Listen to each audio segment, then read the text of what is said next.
The night I signed the marriage papers, I thought I was making the dumbest decision of my life. I didn't cry. I didn't hesitate. I didn't even reread the documents. I just held the pen, my hands slightly trembling, and signed my name like I had nothing left to lose, because at that moment, I didn't. If anyone had told me that the quiet man standing across the desk from me, wearing a plain gray suit and a tired smile, was one of the most powerful CEOs in America, I would have laughed in their face. Thank you for coming to my channel. Please click the subscribe button. Like and comment. Thanks. If anyone had told me that this mistake would rewrite my entire life, I would have walked away. But life doesn't warn you before it flips the script. And love doesn't ask permission before it burns everything down and builds something new in its place. Debbie Tiedemann here, and this is the story of how I married a CEO by mistake. 3 weeks earlier, I was supposed to be dead. Not figuratively, not emotionally. Dead, flatlined, gone. I remember the smell of antiseptic and the sound of machines beeping around me. I remember drifting in and out, trapped between pain and darkness. And I remember voices muffled, careless, cruel, talking like I wasn't even there. She's not going to wake up. That voice belonged to Evan, my fiancé of 4 years, the man I had planned a future with, the man who had held my hand when my father died, the man I trusted more than anyone else on earth. Another voice joined his, soft, female, familiar. Even if she does, she won't be the same. The doctor said the damage is severe. That was Madeline, my stepsister. She leaned closer to Evan, her tone almost amused. And once she's gone, the apartment, the savings, all of it goes to you. Evan exhaled slowly. We'll say it was complications. No one will question it. I wanted to scream. I wanted to move, but my body wouldn't listen. That was the moment my life split in two, the woman I had been and the woman who would survive. I woke up 12 hours later. The doctors called it a miracle. I called it a warning. I didn't confront Evan. I didn't confront Madeline. I watched. I listened. I waited.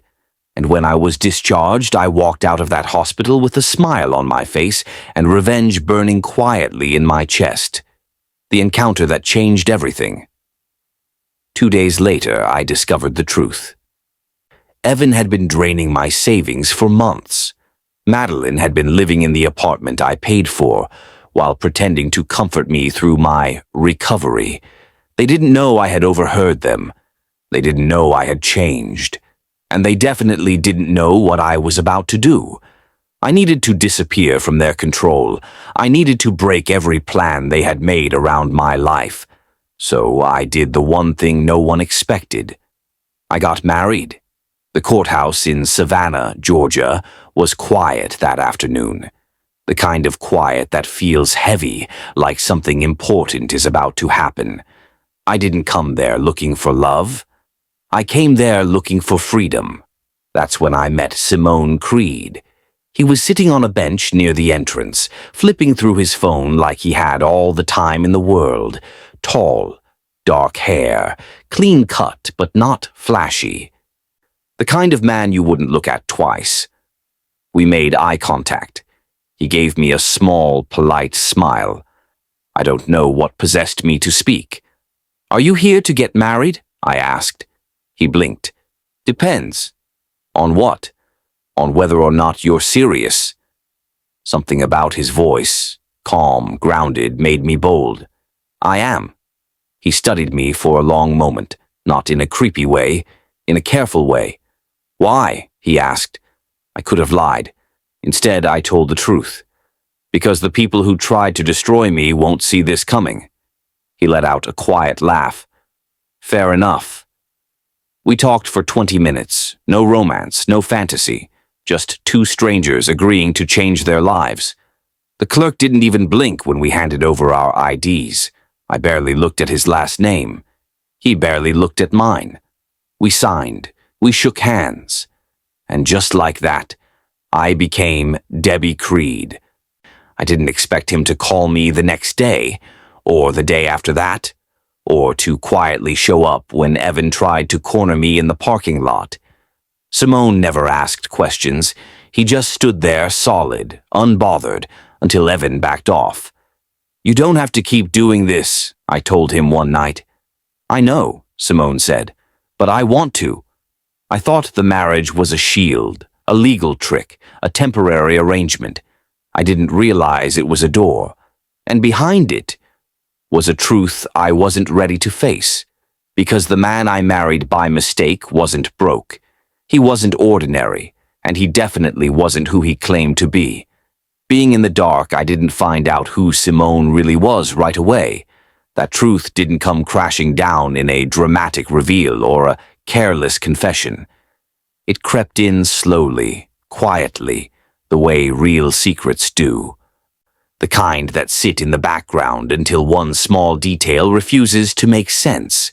At first, it was the way people treated him. We were at a modest cafe in Charleston, the kind of place with chipped mugs and handwritten menus. Simone ordered black coffee. I ordered tea. Simple. Normal. But the owner froze when he saw Simone. Not in a starstruck way, in a respectful way. "Good afternoon, sir," he said, straightening his posture like Simone was a long-time regular or something more. Simone nodded politely.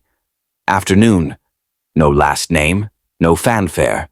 Still, the man insisted our order was on the house. Simone didn't argue. I raised an eyebrow once we sat down. "You know him?" "Not personally," Simone said calmly. That was his answer to everything. I tried to focus on rebuilding my life. I changed my phone number. I stopped answering Madeline's messages. I ignored Evan's voicemails. Simone helped without ever taking control. When Evan tried to freeze one of my accounts, it was reversed within hours. When my landlord suddenly lost my lease paperwork, the issue disappeared overnight. Simone never explained how. "You have good connections," I said once. He smiled faintly. "Something like that." Living with Simone felt peaceful. We slept in separate rooms. We respected each other's space. But slowly, the air between us changed. He remembered how I liked my tea. He noticed when my hands shook after nightmares. He listened when I talked about the life I almost lost. Figuring out I got married to a CEO. One night, after a particularly bad dream, I found him sitting on the couch, reading. "You don't sleep much," I said. "Neither do you," he replied. I sat beside him. The silence wasn't awkward. It was safe. Madeline showed up unannounced 2 weeks later. She stood at my door like she owned the place, lips curved into that familiar fake concern. "Debbie," she said sweetly, "we were so worried." Simone appeared behind me instantly. Madeline's eyes flicked to him. "And you must be—" "My husband," I said before Simone could speak. Her smile faltered, just a fraction. "Husband," she repeated. "Yes." She laughed nervously. "Funny, Evan didn't mention—" "I'm sure he didn't," Simone interrupted calmly. Something about his tone made her stiffen. "Well," she said quickly, "I should go. Just wanted to check in." She left without another word. Simone closed the door slowly. "She's dangerous," he said. "I know. So is Evan. I know that too." Simone looked at me then, not like a stranger. Not like a shield, but like someone who cared. "Then stay alert," he said. "They won't stop." They didn't. Rumors started circulating at my old workplace, lies about my mental health, my finances, my marriage. Evan filed a legal claim stating our engagement contract entitled him to compensation. That was when things escalated. Simone took a phone call one evening, stepping into another room. His voice was low, controlled. "No, not yet." Pause. "Yes, I'm sure." Another pause. "Handle it quietly." When he came back, his expression was unreadable. "Everything okay?" I asked. "Yes," he said. "Just work." Work. That word didn't fit the way he said it. The truth finally surfaced at a charity gala. "I didn't even want to go," Simone insisted. "You should be seen," he said gently. Not hidden. The venue was breathtaking. A historic estate outside Richmond, Virginia, glowing under soft lights. I felt out of place in my simple dress. Simone, however, looked different, confident, commanding. The moment we stepped inside, heads turned, whispers followed. Then a man approached us, smiling broadly. "Simone, you finally decided to show up." He reached for Simone's hand. "CEO Creed," he added with a laugh. My world tilted. "CEO?" Simone stiffened slightly beside me. "Not tonight," he said quietly. The man's eyes widened when he noticed me. "Oh, apologies. I didn't realize. We're leaving," Simone said firmly. We did, in silence. The car ride home felt endless. "You didn't tell me," I finally said. "I wasn't lying," Simone replied. "I just wasn't explaining." "CEO of what?" I asked. He exhaled slowly. "A global logistics and infrastructure company," he said. "Headquartered in London. Offices in New York, Singapore, Berlin." I stared at him. "I married a CEO." "Yes." "By accident?" "Yes." I laughed, a sharp, disbelieving sound. "All this time, you let me think you were just normal," he finished softly. "I wanted to be." The silence stretched. "Why me?" I asked. Simone looked at me.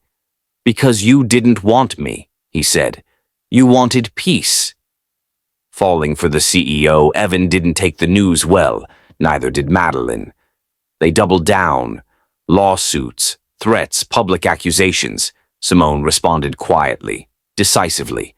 Evidence surfaced, bank records, emails, medical tampering reports. The case against them unraveled fast.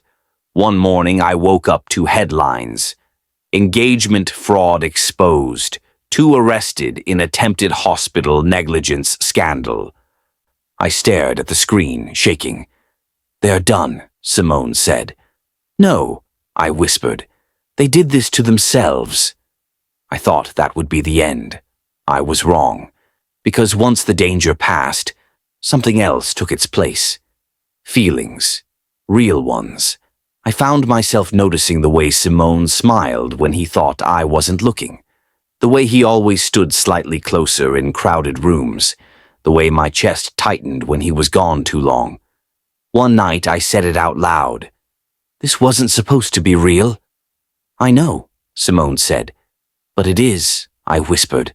"Yes," he agreed. "It is." The problem was fear. I had trusted once and nearly died for it. I pulled away. I avoided conversations. Simone didn't push. He never did, until the night he finally spoke. "I fell in love with you without trying," he said quietly. "And I won't pretend otherwise." My breath caught. "But if you want this to remain just a contract," he continued, "I'll respect that." I looked at him, at the man who saved me without claiming me, at the husband I never meant to love. "I don't know how to trust again," I admitted. "Then don't," he said gently. "Just stay." I stayed, and slowly I learned that love doesn't always arrive loudly. Sometimes it enters your life quietly and refuses to leave. I stayed, not because everything suddenly made sense, but because for the first time in a long while, I wasn't afraid of the silence. Life with Simone didn't transform overnight into some fairy tale romance. It remained quiet, careful, real. And maybe that was what unsettled me the most. There were no dramatic promises, no sweeping declarations, just consistency, presence, choice. Every morning he was there, sometimes in the kitchen, already dressed, reading through emails on his tablet. Sometimes on the balcony, staring out at the city like he was mapping out invisible problems only he could see. And sometimes, when my nightmares dragged me back to that hospital room, he was already awake, sitting beside my bed without touching me, just close enough that I could feel his warmth. "You don't have to stay up," I told him once. "I know," he said, "but I want to." That word again. Want. Not obligation. Not duty. Want. The media storm didn't die easily. Even after Evan and Madeline were formally charged, people still whispered. Some felt sorry for me. Others doubted me. A few tried to twist the narrative into something uglier. Simone shielded me from most of it, but not by hiding me. Instead, he did something unexpected. He brought me into his world, not as an accessory, not as a trophy, as a presence. The first time I walked into his New York office building, I felt it immediately. Power, not loud or flashy, but heavy, intentional. People greeted him with respect, some with awe. Meetings paused when he entered rooms. Decisions waited for his approval. And yet, when he introduced me, he didn't say "my wife" like it was a title to show off. "This is Debbie," he said simply, like that was enough. We worked in parallel worlds. I started therapy. I volunteered at a recovery center for women leaving abusive relationships. I slowly reclaimed pieces of myself that had been buried under fear. Simone watched quietly, encouraged gently, never controlled. Hurdles that comes with getting married to a CEO. One evening, after a long day, we sat on the floor of the living room, takeout containers between us. "You don't ask much," I said. Simone looked thoughtful. "I've learned that forcing things breaks them." I nodded. "You learned that from business?" "No," he said. "From people." The closer we grew, the harder it became to pretend this marriage was just ink on paper. The tension wasn't loud. It lived in the small moments. The way his hand hovered near mine but never touched. The way my breath caught when he stood too close. The way neither of us crossed the line. But both of us felt it. One night, after a charity event, everything nearly changed. I had kicked off my heels, laughing about something trivial, when I turned and found him watching me. Really watching me. "What?" I asked. "You're healing," he said softly. That did it. The tears came fast and unexpected. "I don't know who I am anymore," I confessed. Everything I believed in was wrong. Simone stepped closer, slow, careful. "Then you get to choose again." I looked up at him. "And if I choose wrong?" He reached out, then, finally, and brushed a tear from my cheek. "Then I'll be here." That was the night I kissed him. It wasn't dramatic, it wasn't perfect. It was hesitant and soft and real, and it scared me more than anything Evan had ever done. Because this time, I had something to lose. We didn't rush after that. If anything, we slowed down. We talked more. We laughed more. We learned each other's fears. Simone told me about his childhood in the UK, growing up with distant parents and too much responsibility too early. How he built walls so high even he forgot how to climb them. I told him about my mother's death, about learning to survive by being agreeable, by being quiet, by being easy to love. "You never had to be easy," he said. "I didn't know that," I replied. The past tried to claw its way back in more than once. Evan attempted to contact me from jail. Madeline sent a letter filled with blame and poison. I didn't respond. Simone asked once if I wanted him to make it stop completely. I shook my head. I need to face it, not hide from it. He respected that. Always. The cracks in our arrangement finally showed when his world collided fully with mine. A journalist uncovered our courthouse marriage. The headlines exploded. "Mystery wife of CEO Creed. Revealed secret marriage stuns industry." I panicked. "This isn't what I signed up for," I said, pacing. "I know," Simone said. "And I won't force you to stay." That word again. Force. He never used it. "What if I leave?" I asked. His voice was steady. Then I'll understand. That hurt more than anger ever could. You wouldn't fight for me? I asked quietly. Simone's met my eyes. I already am, he said, by letting you choose. I didn't sleep that night. I thought about everything I had lost and everything I had found. By morning, my answer was clear. I'm staying, I told him. Relief flickered across his face before he masked it. But, I added, no more half-truths. He nodded. Agreed. The deeper I stepped into his life, the more I realized how lonely power could be. Everyone wanted something from Simone. Advice, money, approval. Very few asked how he was. So I did. How are you holding up? I asked one evening. He paused, surprised. Better now, he admitted. We learned how to be a real couple in reverse, public first, private later. We attended events together. We navigated interviews carefully. We built a quiet routine behind closed doors. But trust came slowly, especially for me. The real test came when an unexpected threat surfaced. A rival corporation began digging into my past, not to expose me, but to use me. They approached me directly, offered money, protection, influence, all in exchange for information about Simone. I didn't even consider it, but I didn't tell him right away either. Fear crept back in. What if this was the moment everything broke? When I finally told him, I expected anger. I expected disappointment. Instead, Simone listened, and then he did something that stunned me. He thanked me. For telling me, he said, and for choosing me. That was when it hit me. This wasn't just love. This was partnership. The world still felt uncertain. The future still felt fragile.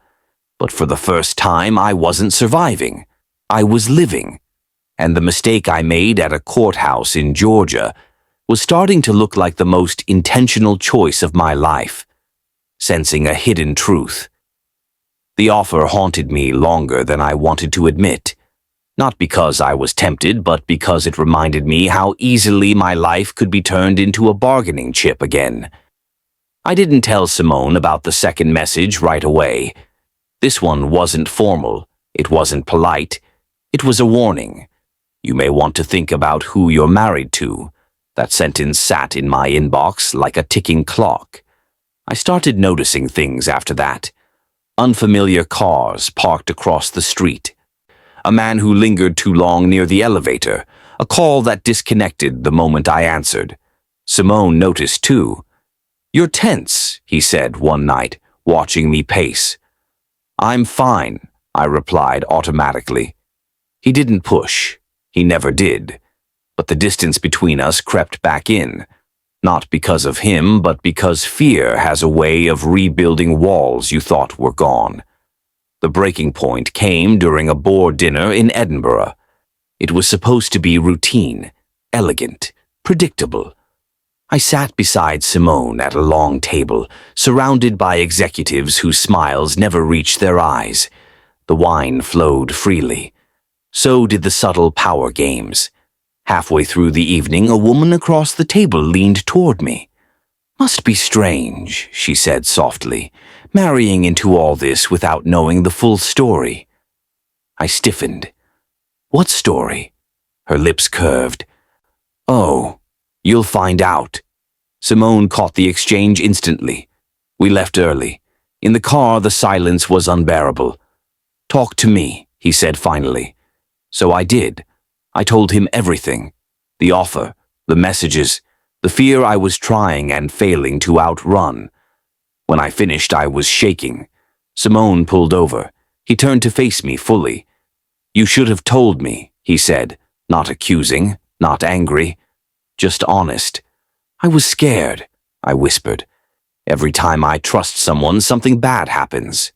He reached for my hands, grounding me. Debbie, he said gently, danger doesn't disappear because we stay quiet. It just gets louder. I nodded. I don't want to lose you, I admitted. His eyes softened. You won't, he said, but we stop this now. together. What followed was the most intense week of my life. Simone didn't shield me from the storm. He brought me into it. Meetings with lawyers, security briefings, strategic calls across time zones. I saw a side of him few people ever did. Calm under pressure, ruthless when necessary, precise in every move. And still, gentle with me. The rival corporation's tactics unraveled quickly once Simone countered publicly. They hadn't expected transparency, they hadn't expected unity, and they definitely hadn't expected me. I stood beside Simone during the press conference, not silent, not hidden. When asked about our marriage, I spoke. I didn't marry power, I said calmly. I married integrity, and I stand by that choice.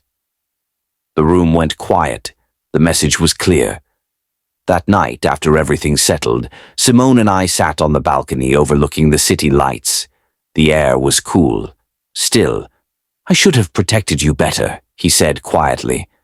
I shook my head. You protected me by trusting me. He looked at me then, really looked at me. Debbie, he said, this marriage stopped being a mistake a long time ago. My heart pounded. What is it now? I asked. He smiled, small, real. It's a choice. I didn't realize how deeply that answer would change me, because for the first time I wasn't choosing survival. I was choosing love. Not the reckless kind, not the blind kind, the steady kind. We didn't announce anything new to the public. We didn't need to. Behind closed doors, our relationship shifted. We stopped pretending, stopped hesitating. We moved into the same room not out of obligation, but desire. The intimacy was slow, intentional, filled with laughter and vulnerability. No rush, no pressure, just two people learning each other honestly. One evening, as we lay talking in the dark, I asked him something I'd never dared to before. Do you regret marrying me like that? He didn't hesitate. No. Even knowing everything that followed. Especially knowing everything that followed, he said. I turned to face him. Why? Because you didn't come into my life looking for power, he said.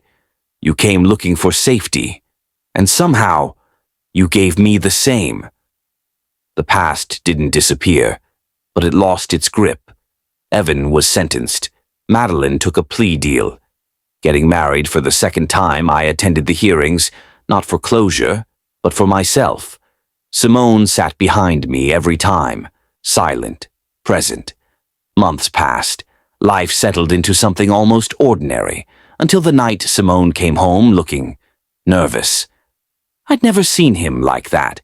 Is everything okay? I asked. Yes, he said, then paused. No, I don't know. He took a breath.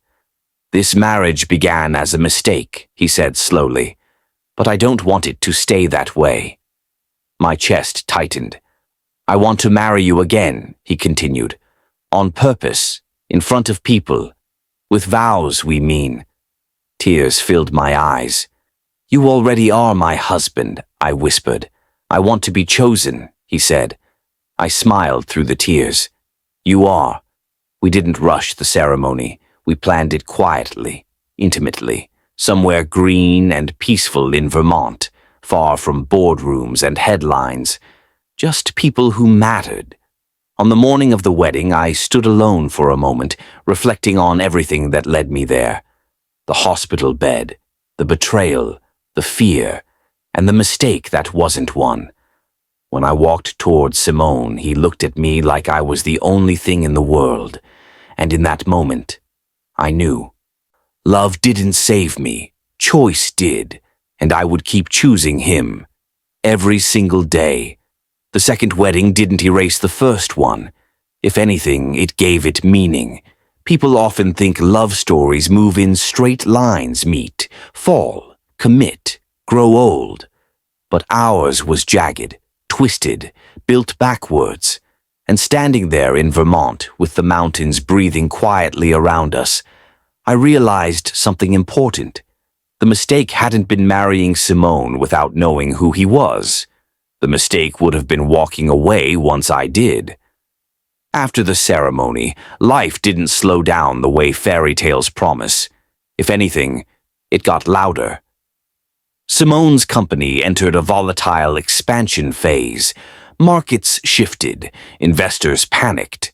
One wrong move could cost thousands of jobs across multiple countries.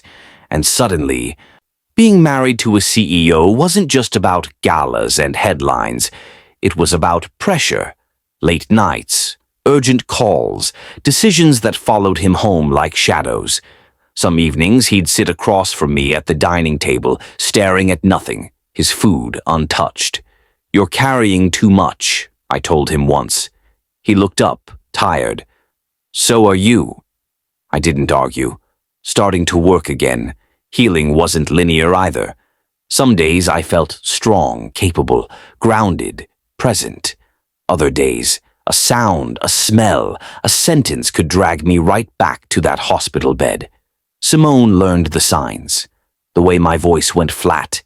The way I withdrew into myself. He never tried to fix it. He stayed. The first real conflict between us came unexpectedly. I was offered a position at the recovery center I volunteered with a leadership role. It was meaningful, purposeful. But it came with visibility, media attention, association with Simone's name. When I told him, his reaction wasn't what I expected. "Are you sure?" he asked carefully. That word again, carefully. My chest tightened. "Do you not want me to take it?" "I'm worried about you," he said. "The attention. I can handle it," I snapped. Silence fell between us. I immediately regretted my tone, but the hurt was already there. "I spent years being controlled," I continued more quietly. "I can't do that again, even if it's unintentional." Simone leaned back, processing. "You're right," he said after a moment. "I didn't mean to cage you." I exhaled shakily. "I just need you to trust me," I said. "I do," he replied. "I just don't want the world to hurt you." I met his eyes. "It will," I said honestly, "but I won't break." He nodded slowly. "Then I'm with you," he said, "all the way." The role changed me, not because of the power, but because of the people. Women who had survived betrayal, violence, loss. Women who thought they were weak until they weren't. I shared parts of my story publicly for the first time, not the headlines. The truth, the fear, the shame, the choice to live. Messages poured in, some supportive, some cruel. Simone read everyone with me. When the negative ones got loud, he took my hands and said, "Don't shrink." So I didn't. The more visible I became, the more the narrative shifted. I was no longer just the CEO's wife. I was a voice, and that unsettled some people, including someone I hadn't thought about in months. A reconciliation Madeline. She contacted me again. Not through lawyers, not through letters, through a mutual acquaintance. "She wants to apologize," the message read. I laughed when I read it.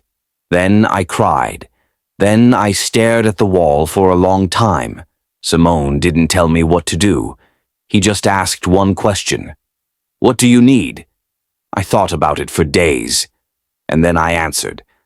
"I need closure." We met in a quiet public place in Bath, England. Madeline looked smaller than I remembered. Tired. She talked fast, nervously. Apologies tangled with excuses. Regret mixed with self-pity. At one point she reached for my hand.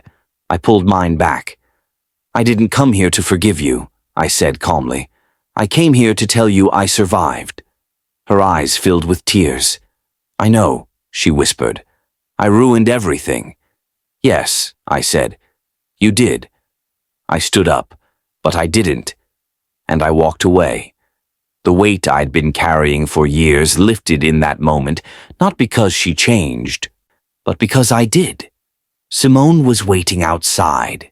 "You okay?" he asked. I nodded. "I am now." He kissed my forehead. No questions, no commentary, just presence. Success didn't make us immune to problems. It made them different. Privacy became rare. Time became precious. We learned to protect the small things. Morning coffee together, walks without phones, silent dinners when words were too heavy. One night, curled up on the couch, I asked him something that had been sitting in my chest for a while. "Do you ever wish you'd married someone simpler?" He smiled softly. "No," he said. "I wish I'd met you sooner." I laughed. "I wasn't ready sooner." "Neither was I," he replied. The truth is, love didn't heal everything, but it gave me something better. Choice, agency, safety without control, and maybe that's what real love looks like. Not perfection, but intention. We still get asked about the mistake. Interviews, panels, articles. They want a neat headline. I always correct them. It wasn't a mistake, I say. It was an accident that revealed the truth. And the truth is this. I didn't marry a CEO by mistake. I married a man who chose me when I had nothing to offer but honesty, and I chose him when I finally learned how, believing in love once more.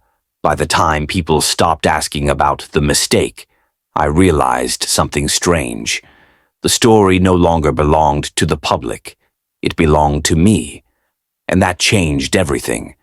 There was a moment, quiet, ordinary, when I finally understood how far I'd come. It wasn't during an interview, it wasn't at a gala, it wasn't when another article praised my resilience. It was a random Tuesday morning. I was standing in our kitchen, barefoot, sunlight spilling across the counter.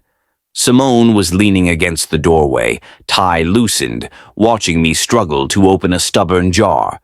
"Here," he said, reaching for it. I swatted his hand away playfully. "I've got it." I twisted harder. The lid popped open. I froze, then laughed. Simone laughed too. And in that moment, something settled deep inside my chest. I wasn't surviving anymore. I was living. People often assume strength arrives loudly, like a switch flipping, like confidence roaring to life. But real strength, real healing, arrives quietly. It shows up in small choices, like trusting again, like speaking when silence feels safer, like loving without a backup plan. Simone and I learned that marriage doesn't magically erase fear, it exposes it. There were nights when his world felt too big and mine felt too fragile. Nights when we argued not explosively, but carefully, like two people terrified of breaking something precious. Once, during a particularly tense week, I said something I didn't mean. Maybe this was a mistake after all. The words hung between us like broken glass. Simone didn't raise his voice. He didn't walk away. He just looked at me and said, "If you believe that, say it again." I couldn't, because I didn't believe it. I was just scared. I cried that night not because of the argument, but because I realized how easy it is to sabotage happiness when you're not used to it. Simone held me without saying a word. That's how I knew. This wasn't fragile love, this was patient love. The work I did at the recovery center expanded faster than I expected. We opened new programs, new locations, new partnerships. Women began sharing their stories publicly, not because they were healed, but because they were healing. One afternoon, after a long session, a young woman pulled me aside. "How did you trust again?" she asked. I thought about Evan, about Madeline, about the hospital bed, and then I thought about a courthouse in Georgia. "I didn't," I said honestly. "Not at first. I chose anyway." Her eyes filled with tears. "So, you risked it?" "Yes," I replied softly, "but I chose differently this time." Simone never tried to stand in front of my light. He stood beside it. At events, he listened more than he spoke. At home, he asked how my day went and meant it. And slowly I saw how my presence changed him too. He delegated more, laughed more, rested really rested for the first time in years. One night, as we lay in bed, he said something that stayed with me. I spent so long thinking my worth came from being needed, he said. You taught me that being chosen is different. I turned to him. You taught me that love doesn't have to hurt to be real. We still faced challenges. There were business losses, public criticism, moments when the past resurfaced uninvited. But we stopped seeing those moments as threats. They were reminders of where we started, reminders of what we survived. On the anniversary of our courthouse wedding, we returned to Savannah, not for nostalgia, for closure. We stood outside the same building, hands intertwined. I was desperate, I said quietly. I was lost, Simone replied. And somehow, I added, we found each other. He smiled. By accident. I laughed. By choice. People still love the headline. Oops, I married a CEO by mistake. It sounds dramatic, entertaining, clean. But the truth is messier, more human. I didn't marry power. I married peace. I didn't fall for money. I fell for patience. And I didn't escape heartbreak. I walked through it and learned how to choose better on the other side. If there's one thing I've learned, it's this. Love doesn't rescue you. It meets you where you finally stop running. Today, when I wake up beside Simone, I don't feel lucky. I feel intentional. I chose a man who listened when I spoke, who stayed when it was inconvenient, who never used my wounds against me. And he chose a woman who didn't need saving, just space to heal. So no, I didn't marry a CEO by mistake. I made a desperate choice that turned into a deliberate life. And if I had to do it all again, the betrayal, the fear, the uncertainty, I would still sign my name, because sometimes the thing that feels like a mistake is the beginning of everything finally going right. There was a time when I thought happiness was something fragile, like glass, beautiful, but always one careless movement away from shattering. That belief followed me for years, long before Evan, long before the hospital, long before the courthouse in Georgia. It came from watching people love loudly and lose quietly, from seeing promises broken with ease and apologies offered too late. So when life finally settled into something good, something steady, I waited for it to break. The breaking didn't come the way I expected. It arrived disguised as success. Growing in love. The foundation I worked with expanded internationally. Invitations poured in, panels, conferences, global forums. My story was no longer just personal. It was symbolic. People wanted me to speak not just about survival, but about resilience, reinvention, love after betrayal. At first, I was grateful. Then I was overwhelmed. And then I was exhausted. I didn't notice how tired I'd become until Simone said it out loud. You're disappearing, he said one evening, not accusing, just observant. I'm just busy, I replied automatically. He nodded, but his eyes stayed on me longer than usual. You're allowed to rest, he said. The word allowed struck something deep in me. I had spent so many years proving I could endure pain that I forgot. Endurance wasn't the goal. Living was. The truth was, I didn't know how to slow down. Helping others had become my armor. My proof that everything I went through meant something, that it wasn't just trauma, it was transformation. But somewhere along the way, I stopped listening to my own body. The headaches returned. The insomnia crept back in. The old fear whispered again. And then one morning I collapsed, quietly, in our kitchen. Simone caught me before I hit the floor.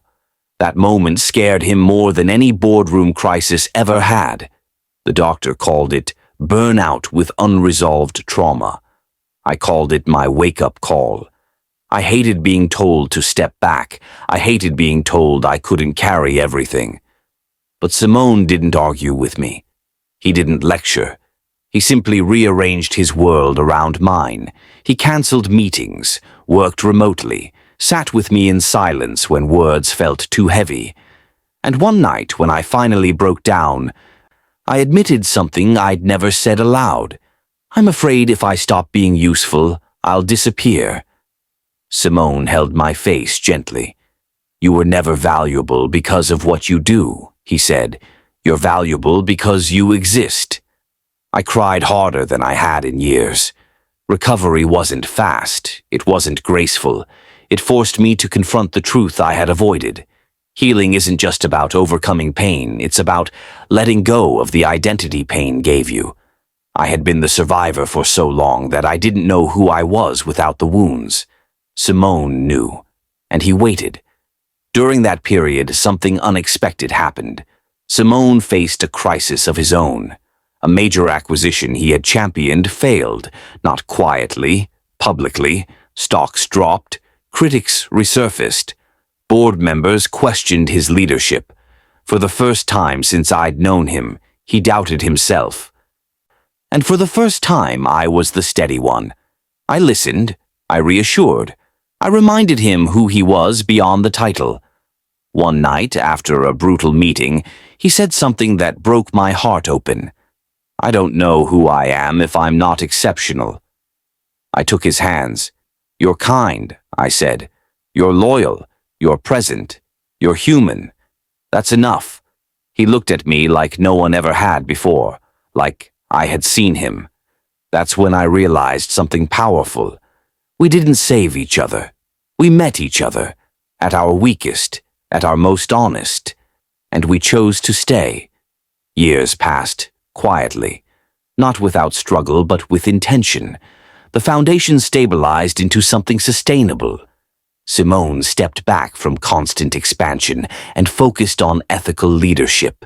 We learned how to protect our time, our privacy, our peace. We traveled without schedules, cooked without distractions, argued when necessary, and apologized quickly. And somewhere along the way, we stopped proving our love. We just lived it. The question I get asked most often now isn't about Evan, or Madeline, or the courthouse.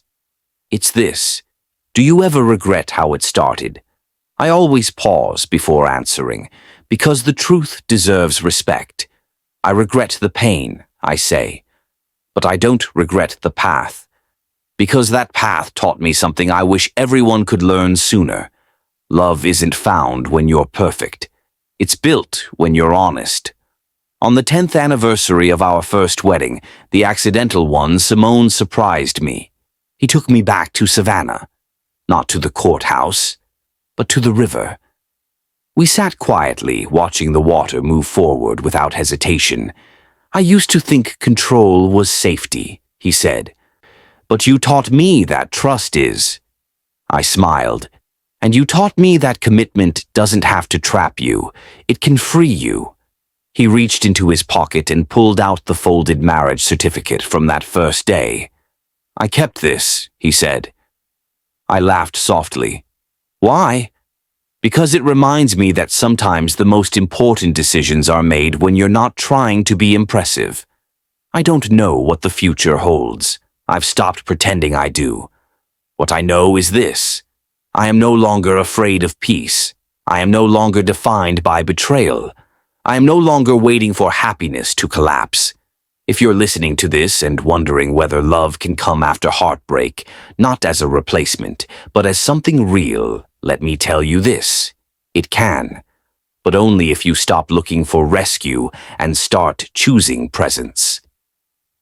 Only if you allow yourself to be seen, not admired, not saved, just seen. Choosing ourselves over again. Peace didn't arrive all at once. It unfolded slowly, in layers, the way real lives do. For a long time, after everything stabilized, I kept waiting for the other shoe to drop. Some final twist, some hidden betrayal, some moment where I'd realize I had misunderstood my own happiness. But nothing dramatic happened.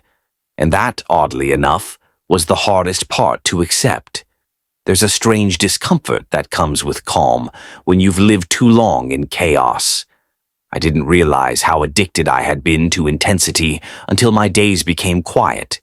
No urgent calls, no emergencies, no emotional landmines waiting to explode.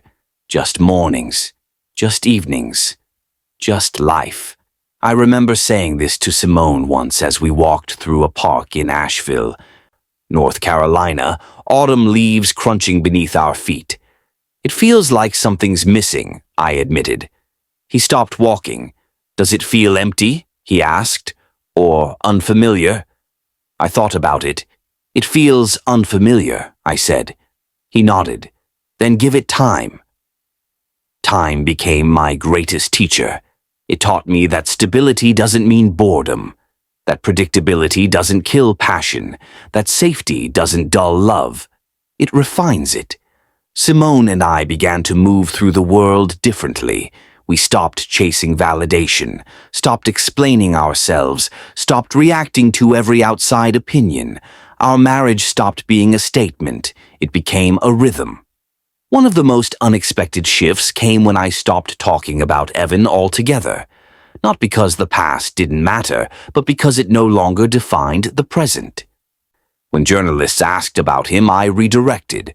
When audiences expected drama, I offered truth. I don't live there anymore, I'd say calmly, and I don't need to. That boundary felt like freedom. Simone faced his own reckoning during this phase. For the first time in decades, he stepped back from daily operations completely. Not as a retreat, but as a deliberate choice. He began mentoring younger leaders instead of managing everything himself. One evening, while we cooked dinner together, he said something quietly profound. I spent my life building systems so nothing would collapse if I failed, he said, but I never asked who I'd be if I wasn't needed. I looked at him across the counter. And who are you without it? I asked. He smiled. Still learning, he said. We learned together. How to rest without guilt. How to enjoy silence. How to disagree without fear. We argued sometimes about small things, usually. Forgotten plans, misunderstood tones, emotional residue neither of us recognized immediately. But the difference was this. We repaired quickly. No stonewalling, no manipulation, no threats of leaving. Just accountability. Just care. One night, during a rare argument that lingered longer than usual, I said something honest but painful. I think I'm scared that if I stop being vigilant, everything will fall apart. Simone didn't respond right away. He sat down across from me and said, I think you confuse vigilance with love. That sentence changed something in me, because he was right. I had learned love through alertness, through watching for danger, through anticipating abandonment. But love wasn't supposed to feel like a job. It was supposed to feel like home. The true test of that lesson came years later. My mother's old illness, the one that took her life, resurfaced in me. The diagnosis wasn't immediate or catastrophic, but it was enough to shake me. Enough to awaken old fears about hospitals, vulnerability, loss of control. This time I didn't hide it. I didn't pretend to be strong. I told Simone the same day.